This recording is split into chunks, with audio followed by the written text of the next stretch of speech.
गुजरात के भेट द्वारका क्षेत्र में पिछले 3 दिनों से बुलडोजर की कार्यवाही सुर्खियों में है, क्योंकि यहां पर अवैध कब्जों और निर्माणों को ध्वस्त किया जा रहा है। यह मामला खास तौर पर तब चर्चा में आया जब पंजपीर नामक एक मजार पर बुलडोजर चलाया गया, जिसे सरकारी भूमि पर अवैध रूप से बनाया गया था। प्रशासन ने इस कार्यवाही के दौरान वीडियोग्राफी की, जिसमें ड्रोन कैमरे से भी इस कार्यवाही का विवरण लिया गया। भेट द्वारका, जिसे भगवान श्री कृष्ण से जुड़ी धार्मिक मान्यताओं के कारण विशेष महत्व प्राप्त है, पुराणों में भी श्री कृष्ण के महल के रूप में दर्ज है और यही वह स्थान है जहां श्री कृष्ण उनके प्रिय मित्र सुदामा के बीच मुलाकात हुई थी। यहाँ की ऐतिहासिक और धार्मिक महत्वता के कारण यह स्थान हमेशा से श्रद्धा का केंद्र रहा है, लेकिन लंबे समय तक यहाँ पर अवैध कब्जे और निर्माण होते रहे, जिससे सरकारी जमीन पर घुसपैठ बढ़ी। और इस पर सवाल उठते हैं कि जब यह कब्जे हो रहे थे तब प्रशासन क्यों सो रहा था। अब प्रशासन ने इन अवैध कब्जों को हटाने की प्रक्रिया शुरू की है। पंजपीर दरगाह और अन्य अवैध निर्माणों को ध्वस्त किया गया है, जिसमें 200 से ज्यादा घर भी शामिल है।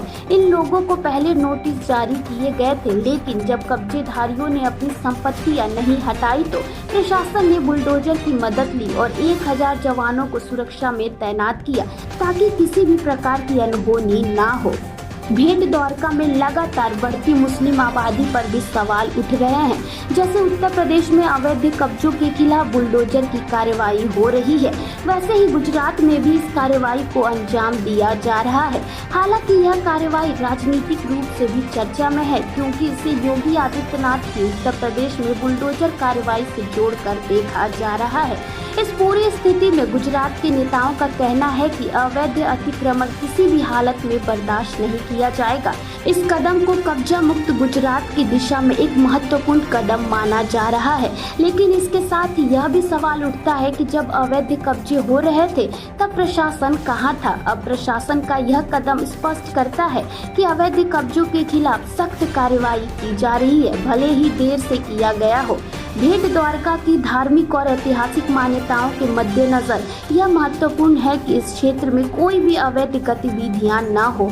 अब देखना होगा कि प्रशासन इस प्रकार की कार्रवाई को किस हद तक जारी रखेगा। क्या यह अवैध कब्जे पूरी तरह से समाप्त हो सकेंगे? इस खबर पर क्या है आपकी राय? हमें कमेंट करके जरूर बताएं।